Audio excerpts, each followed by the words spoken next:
नमस्कार। स्वागत है आप सभी का क्लास 11th में।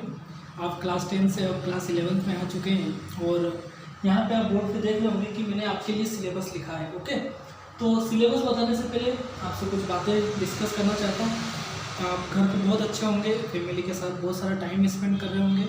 ओके, और सब हैप्पी होंगे और हमेशा हैप्पी ही रहना है, हमेशा मोटिवेट रहना है। ओके, और अब आप हमें आज से पढ़ाई भी स्टार्ट करनी है। ओके, सो क्लास 10 से जब आप क्लास 11th में आते हैं तो आपकी मैथ्स भी थोड़ी अपग्रेड हो जाती है और हमको थोड़ा सोचने का तरीका भी चेंज करना होगा।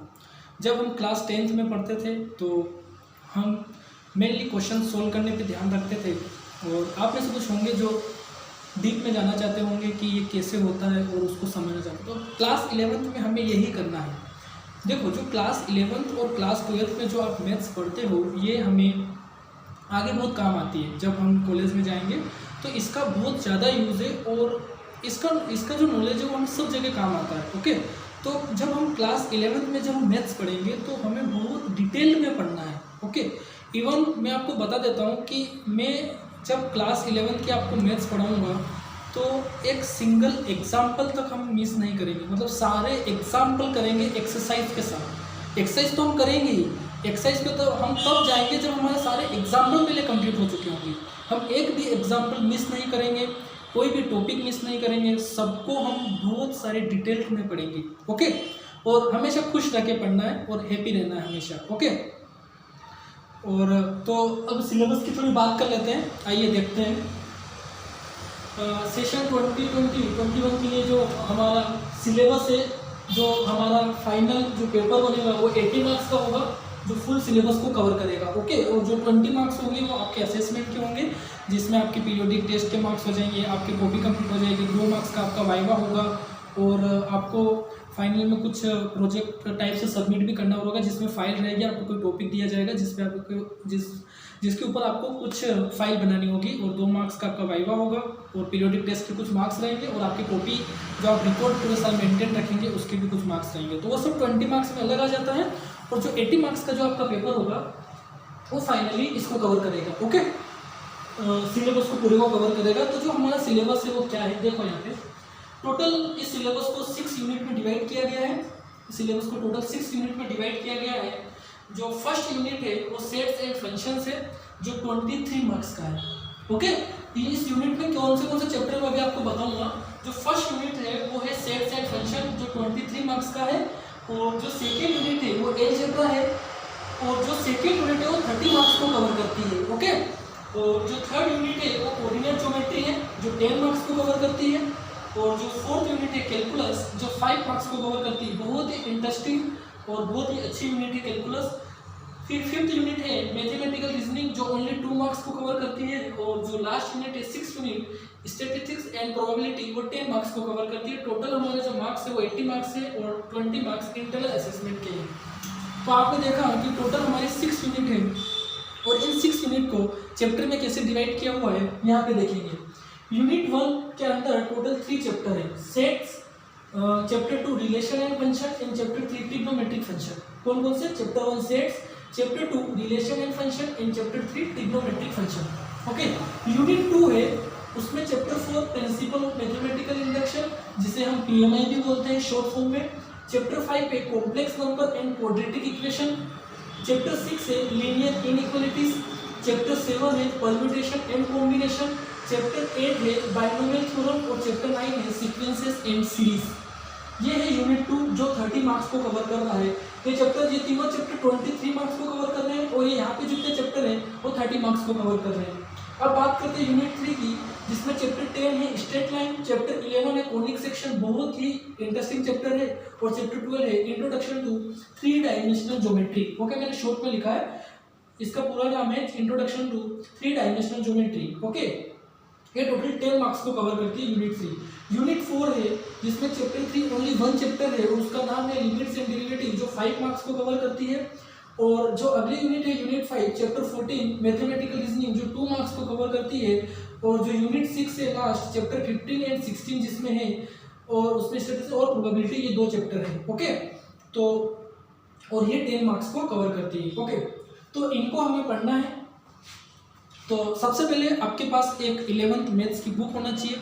अगर आपके कोई सीनियर हो तो आप उनसे ले लीजिए अभी, ओके। और आप बुक तो हमें नीड लगेगी, ओके। तो हमें फर्स्ट क्लास से ही बुक की नीड रहेगी। तो आपके पास मैथ्स की बुक होना चाहिए और एक 400 पेजेस की एक A4 साइज की एक अच्छी सी कॉपी बनाएंगे आप, ओके। जिसमें हमारा पूरे साल में जो पढ़ेंगे, क्योंकि हम सारे क्वेश्चन करेंगे, हम एग्जाम्पल्स भी करेंगे और एक्सरसाइज के सारे क्वेश्चन भी करेंगे। मतलब आप ये मान के चलिए कि हमें कुछ नहीं छोड़ना है, सारा पढ़ना है, ओके। क्योंकि हमने मैथ्स लिया ही इसलिए कि हमें मैथ्स को जानना है। अगर आपने क्लास 11th में मैथ्स को लिया है, इसका मतलब ये है कि आप मैथ्स में और ज़्यादा नॉलेज चाहते हो, मैथ्स को और डीप से जानना चाहते हो और अच्छे से समझना चाहते हो। तो आप जिस उम्मीद से आप क्लास 11th में मैथ्स सब्जेक्ट लेके आए हैं, मैं कोशिश करता हूँ कि मैं आपकी उम्मीदों को पूरा करूँगा और मैं आपको बहुत अच्छे से समझाऊँगा, ओके। और बस आपसे यही निवेदन है कि आप एक बुक ले लीजिएगा और एक अच्छे से कॉपी ले लीजिएगा, क्योंकि हमें फर्स्ट क्लास से ही आपको फेयर वर्क स्टार्ट कर देना होगा, ओके। सो ये हमारा सिलेबस रहेगा। आप इसको कॉपी के फर्स्ट पेज पे अच्छे से नोट करेंगे, ठीक है, अच्छे से नोट कर लेंगे। और जो नेक्स्ट क्लास हमारी जो आएगी उसमें हम चैप्टर 1 सेट्स की स्टार्ट करेंगे। चलो मैं आपको बता भी देता हूँ कि हम कैसे क्या पढ़ेंगे। तो ये आपकी बुक है मैथ्स की, ओके, 11th की। तो अगर आप हो सके तो किसी सीनियर से ले लेना, अगर आपको और हो सके तो परचेस कर लेना है, जैसा आपको उचित लगे आप वैसा करें। चलो जो हम स्टार्ट सीक्वेंस से ही पढ़ेंगे, ओके। अभी तो मैं जब तक आपको पढ़ाऊंगा सीक्वेंस से ही पढ़ूंगा, क्योंकि बेटा इसमें जो 11 जब आप 12th से 11th में आते हो तो आपका पूरी मैथ्स एकदम से चेंज हो जाती है। तो मुझे ये जो स्टार्टिंग में जो चैप्टर दिए गए हैं ये आपको बेस को बनाएंगे। अगर मैं आप इनको नहीं पढ़ाऊंगा तो आपका बेस हमेशा वीक रहेगा और आपको आगे वाले चैप्टर में प्रॉब्लम्स आएगी। इसलिए मुझे आपको बेसिक से ही पढ़ाना पड़ेगा। एक बात ये ध्यान देंगे कि जब हम सेट्स पढ़ेंगे तो सेट्स स्टार्टिंग की 1-2 क्लास में थोड़ा थ्योरेटिकल चलेगा, तो उसमें आपको ये नहीं हो जाना चाहिए कि मैथ्स में थ्योरेटिकल पोर्शन कहाँ से आ गया, ये नहीं होना चाहिए बेटा। जब हम थ्योरेटिकल पोर्शन से ही आगे बढ़ेंगे तभी हमें सब चीज़ें क्लियर होगी। तो हमें पहले थ्योरेटिकल पोर्शन पढ़ना होगा, ओके। तो हमें 1-2 क्लास में चलेगा, धीरे धीरे हम आगे बढ़ते जाएंगे और वैसे वैसे हम क्वेश्चंस पे भी आते जाएंगे और न्यूमेरिकल सोल्व करना स्टार्ट कर देंगे। बट ये दोनों चैप्टर सेट्स और रिलेशन फंक्शन के दोनों चैप्टर और चैप्टर 3 ट्रिग्नोमेट्री बहुत ही इंपॉर्टेंट है और ये सब जगह इन चैप्टर में यूज होंगे।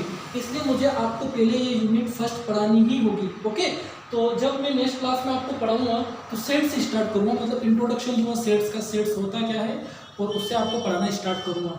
उसके बाद जैसे ही हमारा सेट्स कंप्लीट होगा, रिलेशन फंक्शन एक बहुत अच्छा टॉपिक है और जिसका बहुत सारा यूज़ हमको 12th क्लास में मिलेगा और 11th क्लास में भी हमको इसके ऊपर बहुत सारा पढ़ना होगा। ट्रिग्नोमेट्री आपको पता ही है, जो 10th में आपने ट्रिग्नोमेट्री पढ़ी है उससे आगे हम इस ट्रिग्नोमेट्री को पढ़ेंगे। साइन करो, तो जो आपने sine theta, cos theta, cosec theta, sec theta, cot theta और टेन थीटा जो पढ़े हैं उनके कर्व कैसे बनते हैं, है ना। मैं आपको कर्व सिखाऊंगा कि साइन का कर्व आप कैसे बना सकते हो, कोस का कर्व कैसे बना सकते हो, टेबल हम सीखेंगे, बहुत सारे फॉर्मूले सीखेंगे और ट्रिग्नोमेट्री को बहुत ही डिटेल्स में पढ़ेंगे। तो ट्रिग्नोमेट्री पढ़ेंगे, रिलेशन फंक्शन, बहुत सारे टाइप के फंक्शन इसमें सीखेंगे। फिर प्रिंसिपल ऑफ मैथमेटिकल इंडक्शन आएगा, इस चैप्टर को भी हम बहुत अच्छे डिटेल में पढ़ेंगे। कॉम्प्लेक्स नंबर जिसमें आयोटा आता है, क्वाड्रेटिक इक्वेशन के बारे में आपको थोड़ा बहुत पता होगा और इसके ऊपर एक्सरसाइज है तो उसको भी हम करेंगे। Equalities, permutation and combination, binomial theorem, sequence series, ऐसे करके हम इस सिलेबस को कवर करेंगे। अच्छा, आपको बिल्कुल घबराना नहीं है, बहुत ही मज़ा आएगा आपको अगर आप इंटरेस्ट लेंगे और पेशेंस रखेंगे। इंटरेस्ट के साथ आप पेशेंस रखेंगे। अगर आपके अंदर पेशेंस है, अगर आप चीज़ों को ध्यान से सीखते जाएंगे, डेली नोट्स बनाते जाएंगे, अगर आपको कुछ डाउट है तो मुझसे डाउट क्लियर करते जाएंगे। डाउट क्लियर करने में आपको कभी कोई प्रॉब्लम, जब भी आप डाउट है मुझसे आप पूछेंगे, तो आपके अगर डाउट क्लियर रहेंगे तो आपको कोई प्रॉब्लम नहीं आएगी और आप चीज़ें सीखते जाएंगे तो आपको बहुत ही अच्छी लगेगी। अगर आपके कोई सीनियर है जिन्हें आप जानते हो तो आप उनसे पूछेगा कि 11th की मैथ्स कितनी अच्छी है, ओके। तो आपको कोई प्रॉब्लम नहीं आएगी, बस आपसे जितना बोला जाता है आप उतना करें, पेशेंस रखें और इंटरेस्ट लें। और देखो, अगर आपने 11th में मैथ्स सब्जेक्ट लिया है तो अब आपकी कोशिश ये होना चाहिए मैथ्स को जानने की, ओके, कि ये क्यों हुआ ये हमें पता होना चाहिए। तो बहुत मज़ा आएगा और हम बहुत अच्छे से इसको कवर करेंगे। तो अभी आप इस सिलेबस को नोट करेंगे और अगली क्लास से हम सेट्स चैप्टर 1 को स्टार्ट करेंगे। तो आप इसको कवर करके कंप्लीट करके रखेंगे, लिख के रखेंगे और बुक ले लेंगे और नोट्स कॉपी ले लेंगे। इसके बाद हम स्टार्ट करेंगे, ओके। तब तक के लिए थैंक यू सो मच, धन्यवाद, ओके, बाय।